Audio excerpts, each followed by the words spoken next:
Hola, soc la Fina Piqué, soc la directora del Centre de Formació d'Adults Montserrat Roig i fa un parell d'anys vam començar el curs de formació ILEC, que és l'Impuls per la Lectura, que forma part del pla lector que impulsa el Govern de la Generalitat de Catalunya. I amb aquest projecte, tal com diu aquí, el Bus per la Lectura, el que volem bàsicament és fomentar la lectura com a font de plaer i també convertir la lectura com un hàbit lector perquè sabem que és la base de tots els altres aprenentatges.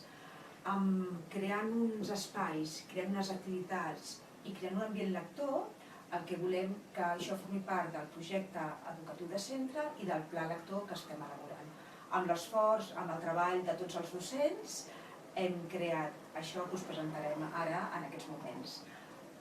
Aquí, en aquest espai, en el club de lectura, és on va començar tot. Per tant, us animo a participar-hi i aquí us el deixo.